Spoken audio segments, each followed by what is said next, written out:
as you can tell, it's not only nighttime, but I'm in bed. So what had happened was at a little after 7 in the morning today, we got a message from Chantel, who is the Facebook group contact for shuttling people from Calgary to Waterton, indicating that the third person that was going to join us, their flight was delayed significantly, and we would not be able to be picked up until 2:30 in the afternoon instead of 12:30 in the afternoon. And that unfortunately did not work for us, for the simple reason that that would have put us arriving in Waterton between 5:30 and 6 p.m. And we already had the kind of like the out and back planned to the southern terminus, so that wouldn't have given us enough time whatsoever. So tried to get a hold of Chantel, and that did not go very smoothly, unfortunately, and we made the decision that she would go ahead and pick up the person at the airport so that they're not stranded. And I saw a post on the Great Divide Trail Association's Facebook group that there could be parking arrangements made at the visitor center. So we thought, okay, April has her car, it's currently at my friend's house in Calgary, let's just drive down. So that's what we did. So we left to Calgary roughly about 11:30 and arrived, I'm not entirely sure because we made a few stops, we got gas, we got lunch and coffee, and I would say somewhere in the vicinity of between 3 and 3:30 in the afternoon is when we arrived. Our first stop was the visitor center, and we got our permit for Lone Lake, and then of course we talked about parking. That took a little bit of doing. They weren't entirely sure how to make that happen because we would be parking here for roughly 2 months, and apparently there is a pass for the village, and it's $52. I don't know for what time frame that is good for, but they said it would be fine, and they told us to kind of like park on the far edge of, I'm not sure if I'm probably the village and not the campground. So that's what we did, and then we checked into the campground itself, found our campsite, and my fault, I think, mainly because I didn't really take a look at where the trail was in relation to the campground. So the site that we have, and you'll see it tomorrow morning, faces the water. So we just have a little driveway and then another little stretch of greenery, like grass, but there's no campsites on that little stretch of grass, and there's the beautiful lake. And believe me, it was absolutely stunning, beautiful, beautiful scenery all the way around. So we decided, okay, well, let's just take like a bottle of water. And I'm again also thinking that it's kind of like a trail that hugs the lake, goes down to the border and back again. Well, no, that's not the case whatsoever. So we ended up coming back to the car, ended up getting our backpacks and stripped off a few things anyways, just to make it a little bit lighter, not the full weight of the packs. And then we started out and looked for the GDT, which we did find this time around. We didn't the first time. So we started hiking, and I figured there would be at least between 2 and 2.5 hours to do a 6-kilometer hike down to the border. That proved incorrect, and after, well, we left the car at 4:55 p.m. and by 20 to 8 p.m. we still had not reached the border / terminus, and needless to say, it was showing signs of getting dark. Now we're in the mountains, we're also in the middle or towards the end of June, so we have a lot of daylight every day, but needless to say, we had to be conscious of the time and obviously the return trip. So after a couple of are you sure? Are you sure? What do you want to do? I don't know. What do you think? It's a little bit of back and forth between April and I. We made the hard decision to call it quits for the day, return to the campground because we still had to set up camp and there was a very, very good chance that we would be doing some night hiking. Now, at least we had our backpacks, and April did not have her tent. I had mine. We both had some extra layers of clothing with us as well, so that was okay. But we also had our headlamps with us, so we started trekking. It was slow going.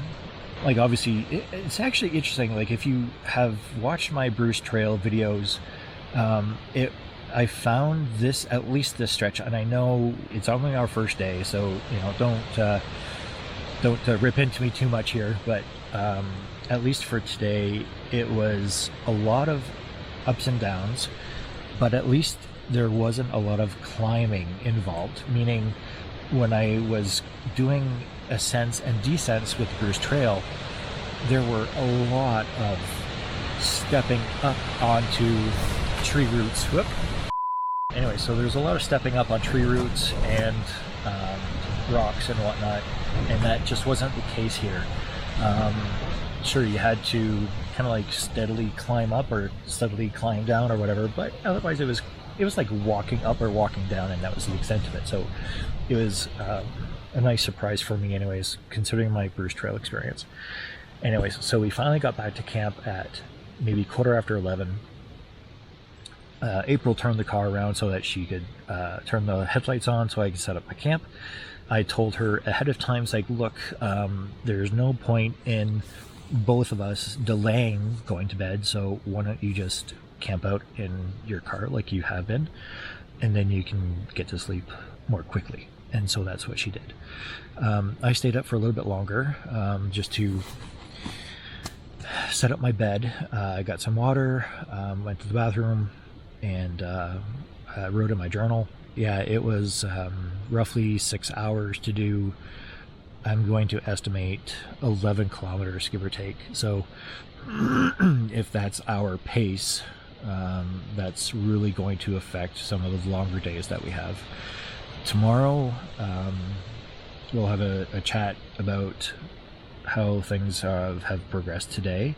April had some issues with her knee, so we have to check in on that before we hit the trail, and then we go from there. So that is a very long, drawn-out summary for the day, but we got some very nice footage and some beautiful pictures of the trail and of Waterton Lakes National Park. Hope you enjoy. Like, subscribe, hit that bell, and we both hope to see you out on the trail sometime. Till then. Aha, we survived the night. Hey, welcome to day 3 of the Great Divide Trail excursion with me, Mike, and April. Apparently somebody's not awake yet. No, I need my coffee first. Oh, muffin. All right, hiker trash. Coffee. I got coffee. You're still waiting on your coffee. I'm still waiting. Womp womp. Pocket rocket. BSR. And the race is on. On today. Chili mac for breakfast. I got cereal. Yay. Boy, is it ever windy here. It got to the point where, all through the night, I thought the tent would come off its stakes, but it never did. The Enlightened equipment quilt was really, really nice last night, although I did use the Reactor sleeping bag liner as well, and that combination was, I think, just perfect. Still need to do a little bit of dialing in just to kind of keep all the heat in. Otherwise, not a bad night's sleep. Today, the plan anyways is to hit Acamina Creek, roughly 19 kilometers down the trail in the northerly direction this time, not southerly. And this time we're gonna hike with enough time to get there. Yes. We're not gonna make a repeat of last night. Anyways, time to caffeine up and get some food into us, and then we will pack up and be on our way. So stay tuned. Hey there, folks. Mike and April here, and we're coming to you from the Waterton Visitor Center in the National Park. So Waterton Lakes National Park, I should say. Mm-hmm. Some absolutely beautiful landscapes here behind us and in front of us. It's been absolutely amazing the last 36 hours or so. As I kind of mentioned in my summary of yesterday, we collectively made a series of bad decisions wherein we got to town, even if it was like 3:30, 4 o'clock, by the time we actually got to our site and got our packs on, we didn't start the trail until 5, and we still didn't make the terminus by 8. So by that time we were running out of sunlight, and we made the difficult decision to call it there and head back to camp. With that, we looked at our progression on the trail, and over 6 hours we covered roughly 11 kilometers, and from a trail hiking speed perspective, that didn't really bode very well for the rest of our hike. Yeah, in terms of the itinerary. We had a couple of shorter days, like today we should have been hiking over to Akamina Creek, and that was roughly 20 kilometers. The following day, 22 kilometers. And then we got into some higher numbers at 27, and then basically like every day is all over the place in terms of distances. Right. Unfortunately, April's arthritis just proved to be a bigger obstacle than anything else. And that is what really slowed us down on the trail. Yeah, my knees. Yeah. So, although it took a lot for us to come to this decision earlier today, Very painful decision. very, very painful decision, we opted to cancel the remaining Great Divide Trail hike for the remaining time that we're here. But after further discussion, we are still going to put some time to use, and we are going to explore the provincial parks and national parks that we were going to hike through anyways. So Correct. in the coming weeks and days, we will visit Castle Provincial Park, we will visit Yoho, Banff, Jasper, wherever we can. There's going to be a little bit of finessing involved in terms of whether or not we can actually utilize the backcountry permits that we already have and just park the car somewhere and hike in, hike out, do some day hikes, and bring you some, hopefully some more stunning footage of this beautiful country that we have. Yeah. Unfortunately, yeah, I had a really difficult time yesterday without a full pack because I was slack packing, and yeah, my knee swelled up and it's not looking good. Not for the long term, not for a through hike. I would not be able to physically do it because of my arthritis. And our sorry guys, I didn't mute it, my apologies. So it really came down to safety and being able to get off trail if it really hit the fan. Right. And if after 12 kilometers we ran, or 11 kilometers even, we ran into this level of difficulty, if we went on to Akamina Creek, Lynx Creek, Lone Lake, which is our second night after last, there really just wasn't a viable exit for us other than hitting the emergency button on our Garmin. Right. And sorry, I was distracted for a moment because there's deer that are running through this town without any checks and balances. Oh, that's pretty damn cool. Anyways. It is. There are deer everywhere. Highly recommend a visit if you've never been here. Definitely. Yes.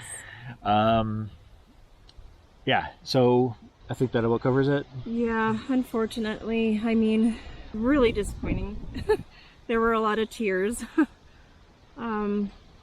So, Mike, why did you decide not to carry on solo? Yes. If you've been watching any of my content, it's all been fairly local to Ontario, like the southwestern Ontario environment, and it's, even when you are in the middle of nowhere, it's still somewhat close to a populated area. And there were very, very few instances where I didn't have cell service or even data, and even in those areas, it was a national park, which is on the Bruce, and it was somewhat short-lived. Like within a day I was back within reception range. Which is not the case out here. Correct, most definitely. So although I certainly have the option to forge forward solo, I don't believe I have that mental fortitude to do it on my own. As I was kind of mentioning to April when we were out yesterday, just the presence of having somebody with me just gave me a lot more energy, a lot more gusto to actually get the trail done. And I might have that, and I have had that in the past with the Bruce and some other trails that I've done. But working alone, at least for me, I start to question myself, or what might have been like maybe a little pain somewhere becomes a much bigger issue. It kind of blows up in your head a little bit, and all the what ifs, and just that kind of thing happens.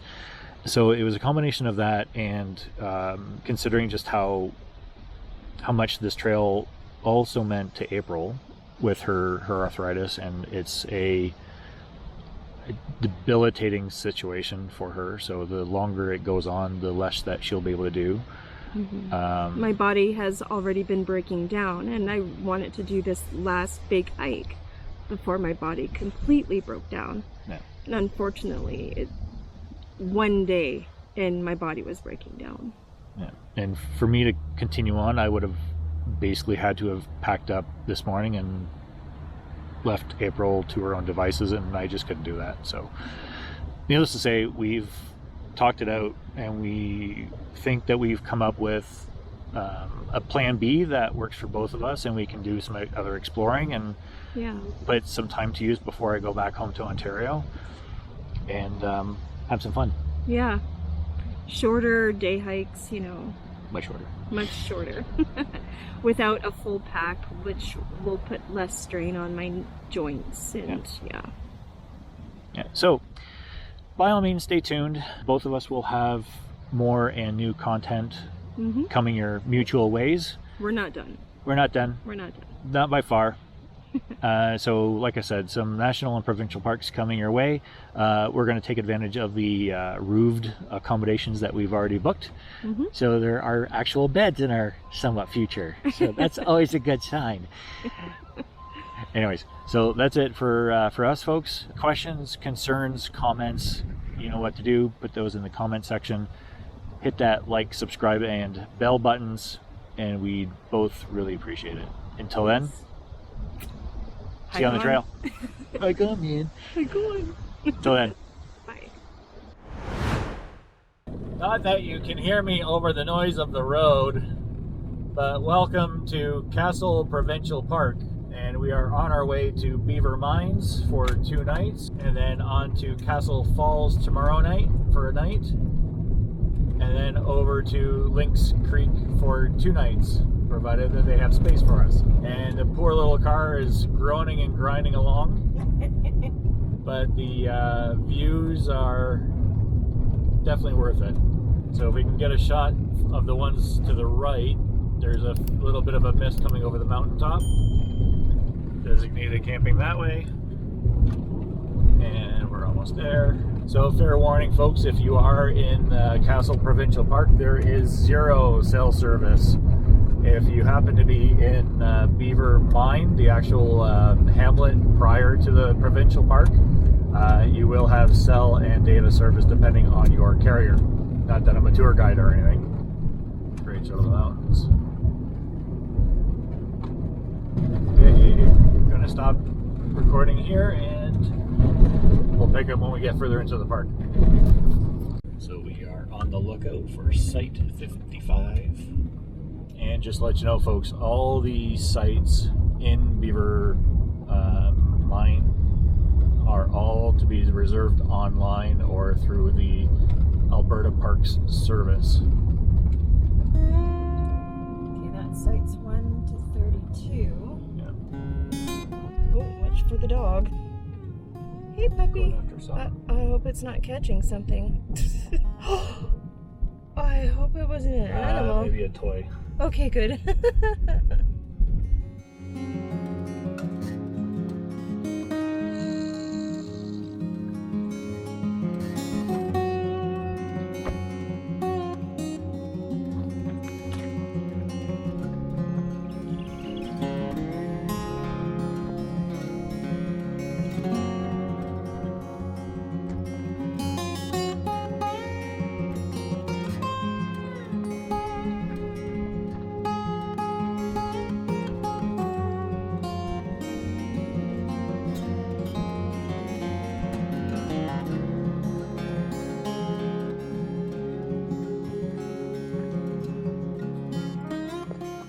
Alright folks, so as you can see, got the tent all set up.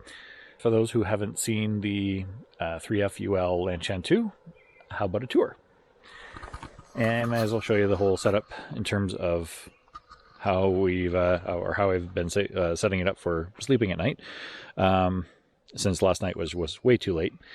So 3FUL is a rodless or poleless tent, so it uses the trekking poles to support the upper corners, and then just a series of guy lines to keep everything tight. Obviously this is not my best pitch, so be quiet from the peanut gallery.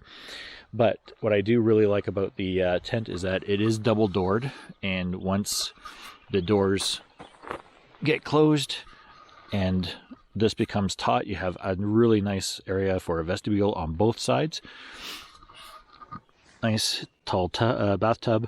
The only thing that I really don't like is you have these elastic guy lines of sorts to kind of extend the bottom of the bathtub a bit, and they just don't work very well.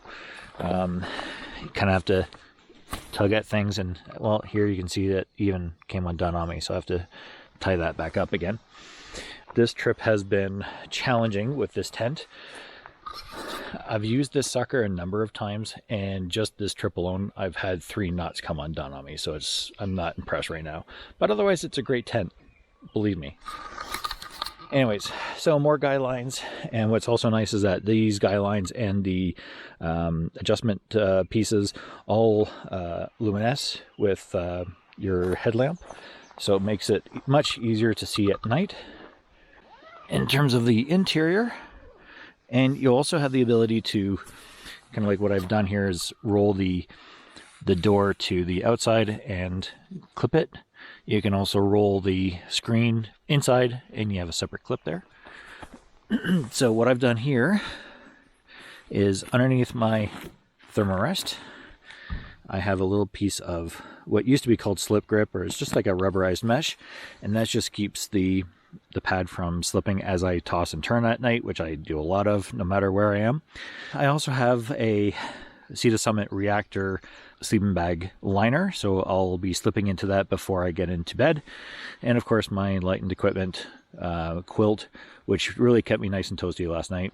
And I have a Mech Deluxe pillow, which I'm still trying to get accustomed to in terms of, you know, how to sleep with it basically. In the corners, what I usually do is I place something a little on the heavier side, so whether it be like an extra water bottle, maybe my cook set, just to kind of keep those corners taut as much as possible, and that's pretty much it. So you'll notice that I kind of sleep to the one side, and then that way I can use that whole other second half of the tent to organize my stuff or spread out like all the electronics, maybe my journal. Sometimes I sleep with a knife near my head, just, well, false sense of security. And that is it in a nutshell. Love the tent, highly recommend it, especially if you're looking for something that is lightweight and relatively inexpensive. When I picked this up a number of years ago, it was about 180, 185 Canadian for the 2-person tent, and that's the pro version. The non-pro version is a little bit smaller in some of the dimensions, but not by much. And then there's also a 4-season version, I believe. Don't quote me on that. I'll have some more details in the comments below. Nowadays it's a little bit more expensive. I believe it's around the $250, $260 range Canadian, and you can order it from either AliExpress or directly from the 3LUF website. So, as you will see, April is getting some dinner ready. I'm going to be right behind her in that endeavor now that I got my bed and my tent all set up. She's going to be car camping as a van/car lifer. And that's it for now. Tomorrow we'll do some exploring, see what the park has to offer. As you can see, it's got a very lovely lake for us to check out. Unfortunately, there is a fire ban, and well, with the recent events, we don't have any firewood anyways, so no fire for us tonight. However, we do have a couple stoves, and hopefully the clouds will part in the evening and we can get to see some stars, but we'll see. Until next time, folks, take care. Hope to see you out there. Kind of looking back at the previous day and say, look, you know, the other day or yesterday we did not make a good decision. We need to make a good decision moving forward.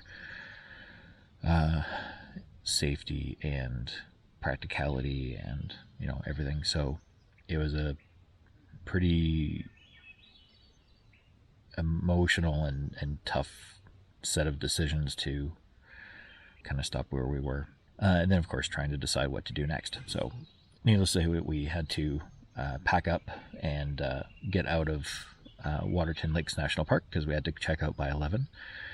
Then we went into the village to chat more and grabbed a better cup of coffee because the ones that we both made were absolutely horrible, and had some lunch, which was also not very good at one of the cafes. That was another story. And so we kind of decided at that point to kind of focus on the time that I have in Alberta and British Columbia. So I basically have, 2 months away from work, and I, don't have a flight until middle of August.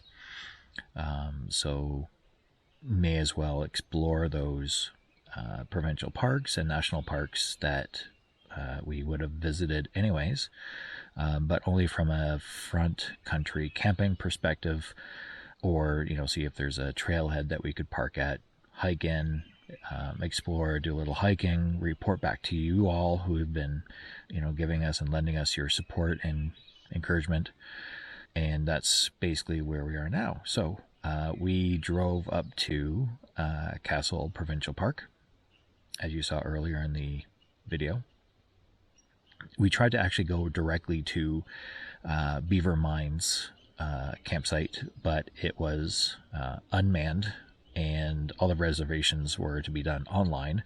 And the moment that we got into the park, there was absolutely no cell service whatsoever. So we had to turn around, go back to Beaver Mines, the village, where we got cell service, called into Alberta Parks, and made a 2-night reservation for Beaver Mines, a 1-night reservation for Castle Falls, and then we will continue from Castle Falls to Lynx Creek, which is actually on the Great Divide Trail itself, and we'll try and get 2 nights there. And the reason I'm saying try is because it's on a first come first served basis, and it's a cash self-registration process at that particular campsite. So, and then after that we go to Coleman, where we had accommodations booked. So may as well take those few days to explore what we can in the provincial park here, see what kind of trails there are, hopefully get some nice footage for you all, and then head over to Coleman, where we can sit again and see what we can do for the next segment before we get to Peter Lougheed Provincial Park, and see what other kind of accommodations we can arrange there. So that's about it for the time being. Thank you all for coming along for the ride here. Needless to say, we are more than just disappointed with how things progressed, but it just had to be done. So I'm really looking forward to exploring more of Alberta and maybe a little bit of British Columbia, because I've never been out this far west before. So I'm anxious to see some more mountain ranges and some beautiful skylines, and I'll be sending that over to you guys in the form of a video after I get back. So anyways, believe it or not, it's actually 9:30 at night. It doesn't get dark here until roughly 10:30, almost 11 o'clock at night, but it gets light at roughly 4:35 in the morning. So needless to say, it's been a weird adjustment coming from Ontario. Anyways, without any further ado, I am going to try and go to sleep, and we will check in with you all tomorrow morning. Okay? Till then, like, subscribe, hit that bell, the usual drill. If you have any questions, concerns, comments, leave those in the comment section below. And with that, I will say goodnight and hope to see you out there on the trail. Till then.